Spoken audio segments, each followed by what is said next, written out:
Fala pessoal, tudo bem com vocês? Professor Lanzarin aqui para o canal Ciência Exata e hoje nós vamos falar de informática, Banca VUNESP, prova aplicada agora no ano de 2023, ou seja, questões inéditas, questões atuais, então só por isso já vale o seu gostei, seu like, né?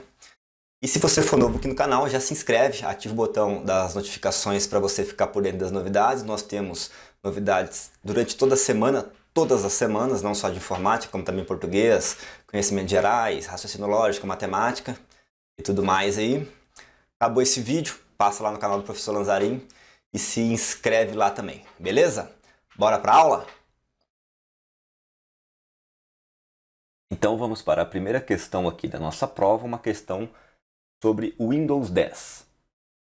Tem-se as seguintes pastas exibidas no explorador de arquivos do Microsoft Windows 10, ambas em sua configuração original. Aí nós temos o nome das pastas, _laudos e depois 2_perícias, né?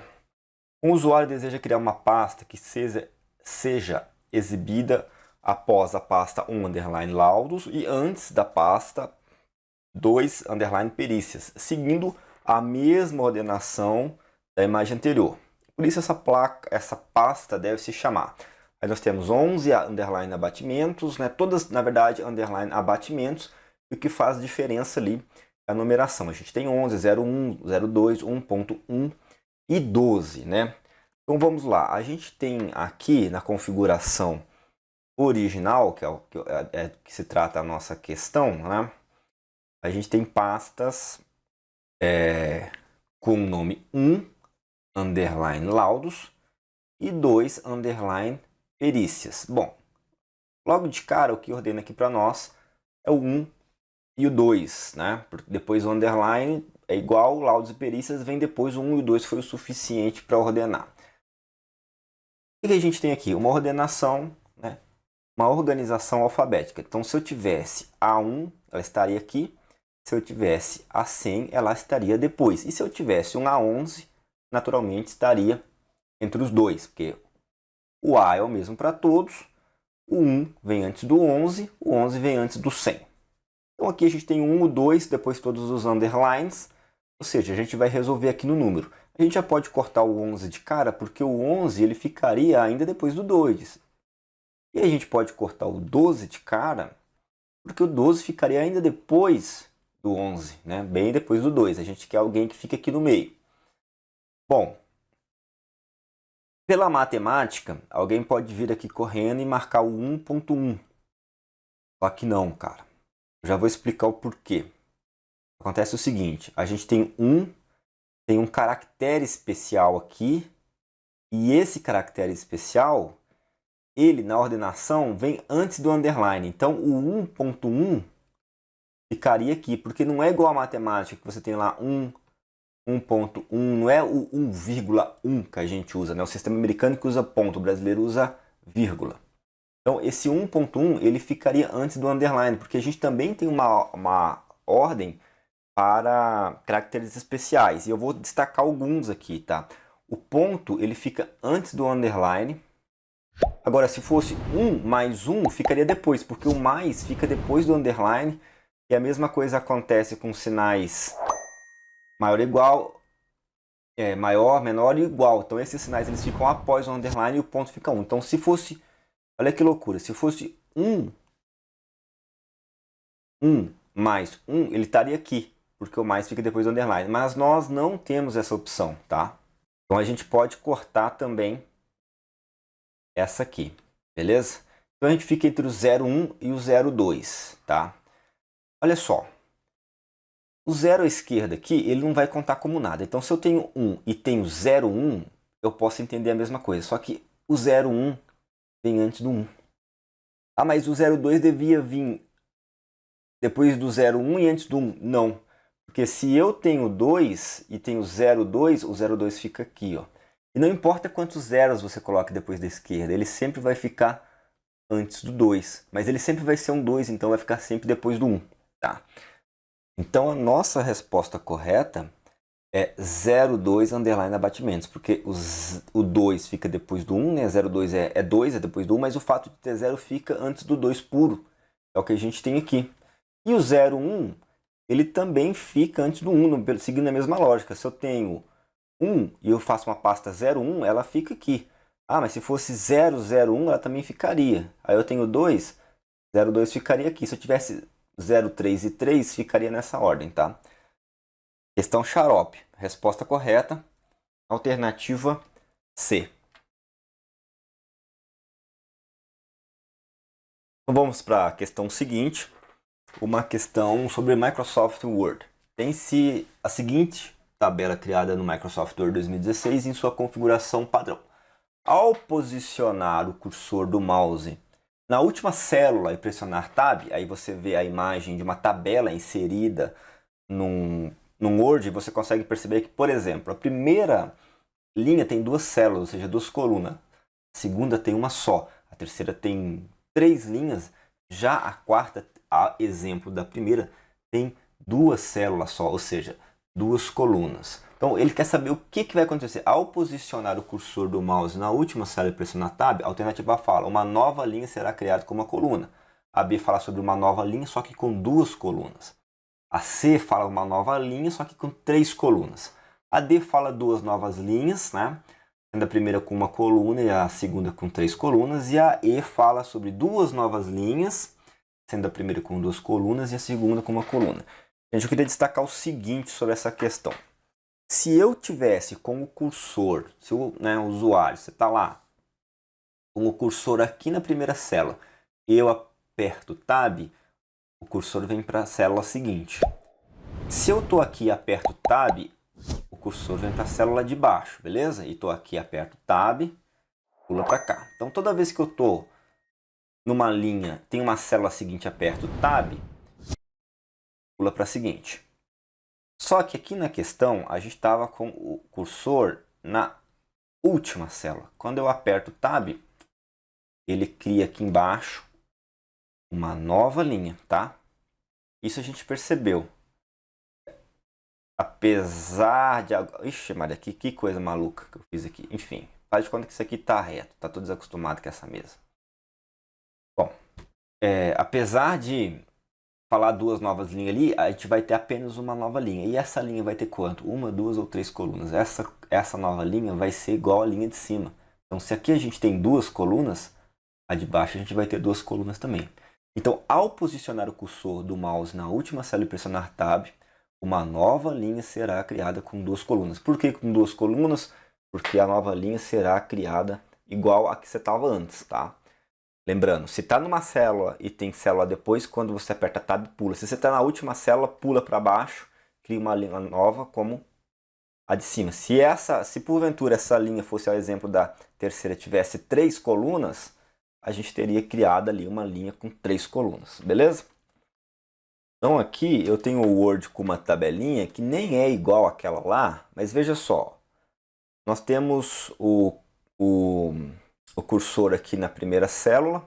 Quando eu dou um Alt Tab, ela pula para a seguinte.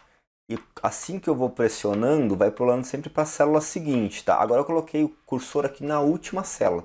Quando eu apertar o Tab, eu acho que eu falei Alt Tab na outra, mas é o Tab, você vai ver que vai criar uma nova linha idêntica a essa aí com 2 colunas. Eu vou apertar o Tab. Tranquilo?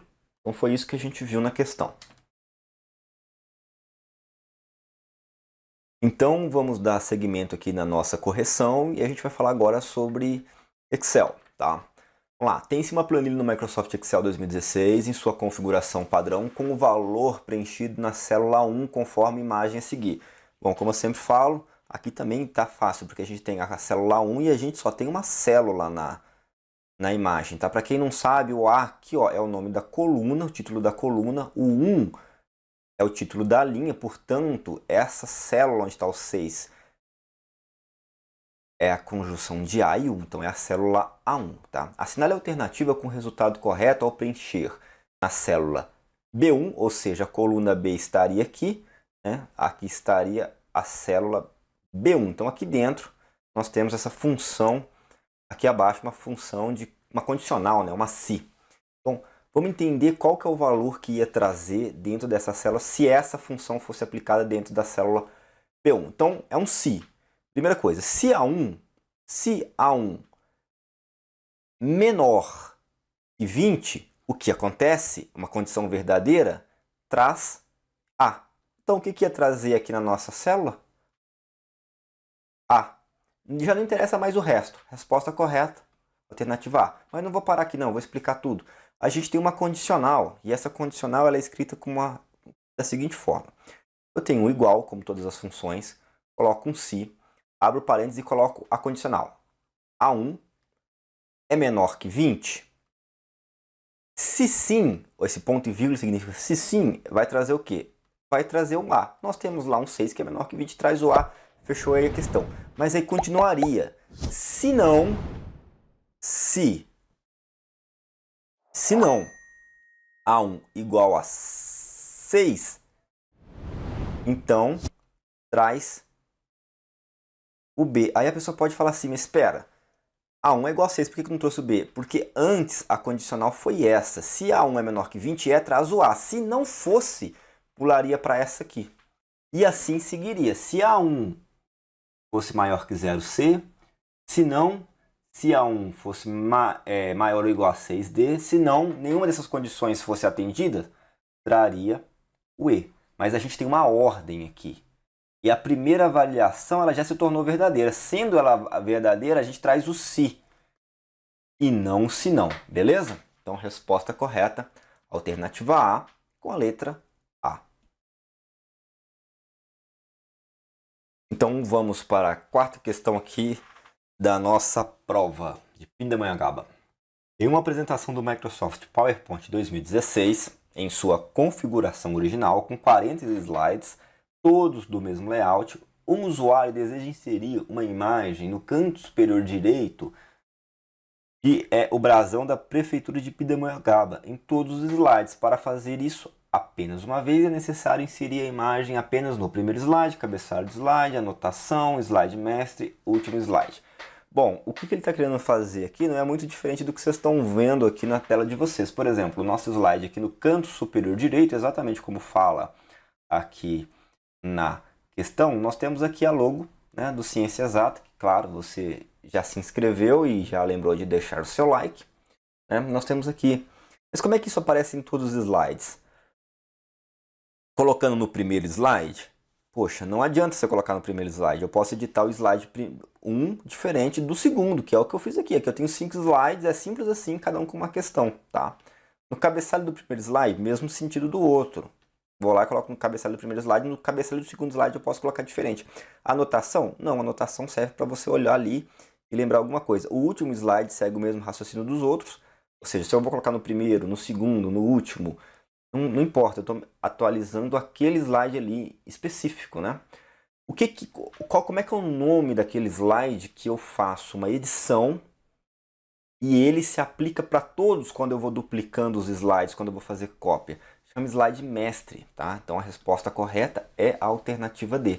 Por exemplo, aqui no que você está vendo na sua tela nada mais é que um slide de PowerPoint. Aqui eu escrevi, né? Então esses slides, embora esse VUNESP 2023 Pindamonhangaba se repitam em todos, ele não está no slide padrão porque eu vou utilizar esse slide e depois eu vou colocar outro nome aqui, FGV, outra cidade, outro cargo, beleza? Mas vocês percebem que por padrão sempre tem essa barra aqui em cima, essas barras azuis, e sempre tem o logo do Ciência Exata. E como é que isso está salvo? Isso está salvo no slide padrão. Então eu posso replicar esse slide e isso aqui vai estar sempre aqui. Então beleza? Então para que você tenha o mesmo layout em todos os slides de uma apresentação, seja quantos for, aqui fala 40, mas podia ser 5, podia ser 100, você vai sempre trabalhar no slide mestre. Esse é o conceito de slide mestre. Ele é um padrão, um layout que vai se repetir para todos os slides. Bom, então indo aqui para a nossa última questão, uma típica questão de VUNESP, isso aqui caiu 2022, 21, 20, 19, essa questão de 23, e sempre cai isso aqui, você não pode errar. Usando o Microsoft Outlook 2016 em sua configuração original, um usuário criou uma mensagem de correio eletrônico, vulgo e-mail, com as seguintes características: de Matheus para Natália, CC Bruno Paula, CCO Carlos. Tá? Matheus queria que, né, tal ou tais recebessem a mensagem sem que demais destinatários soubessem, considerado que a mensagem foi enviada e recebida com sucesso, assinale a alternativa que preenche corretamente a lacuna de texto anunciado. Ou seja, quer saber o nome do cara ali que recebeu a mensagem, só que ninguém dos demais perceberam. Então vamos entender quem são os envolvidos aqui nessa troca de mensagem. D foi o Mateus. Então o Mateus mandou essa mensagem. Então, poxa, todo mundo viu que veio dele. Então, Mateus não é. Essa mensagem está no para. Então essa mensagem foi de Mateus para a Natália. Ok, então se está no para e está no de, todo mundo viu. Com cópia, é o seguinte, esse CC que na verdade é cópia carbono, mas isso lá antigamente já se habituou a falar com cópia. Significa que Bruno e Paula estavam em cópia. Ou seja, a mensagem não era para eles. Mas o Mateus colocou eles aqui no com cópia, né, para que eles vissem que Mateus estava enviando mensagem para Natália e Natália visse que os dois estavam em cópia, ou seja, ó, Mateus está falando alguma coisa para Natália, está falando o seguinte para ela, ó, Bruno e Paula estão vendo, você pode ver aí no cabeçalho do e-mail. Só que Mateus também queria que Carlos visse essa mensagem, mas por que Carlos não está no CC? Porque Carlos está no CCO, ou seja, no com cópia oculta, ou seja, Carlos vê a mensagem que Natália recebeu, Carlos sabe que é de Mateus, Carlos vê que Bruno e Paula estão com cópia, mas nenhum deles, exceto o próprio Mateus, naturalmente, que foi o cara que inventou, que enviou, desculpa, nenhum deles vê que o Carlos está em cópia, tá? Por isso que Carlos está com cópia oculta, ou seja, ninguém mais sabe que Carlos está em cópia. Então Mateus queria que... Olha que eu vou escrever o nome, vocês acreditam que eu vou tomar tempo seus desse jeito? Mateus queria que Carlos recebesse a mensagem sem que os demais destinatários soubessem. Considerando que a mensagem foi enviada e recebida com sucesso, e preenche corretamente acima, a alternativa é aqui Carlos, tá? Então lembre sempre, com cópia oculta, a pessoa que está ali no campo, né, com cópia oculta, ela vê a mensagem, mas mais nenhum dos destinatários, seja os que estão em para, seja os que estão com cópia, vão saber quem está ali no com cópia. Beleza? Então, resposta correta, alternativa é. Então, por hoje é isso, pessoal. Espero que vocês tenham gostado da aula. Espero que não tenha ficado dúvidas. Se ficou dúvidas, põe aqui nos comentários. Críticas, elogios, sugestões, só escrever aqui no comentário. Não se esquece de deixar seu like, se inscrever no canal, ativar o botão das notificações. E agora que acabou esse vídeo, você pode passar lá no meu canal, o canal do Professor Lanzarin, e se inscrever lá também. Beleza? Até a próxima!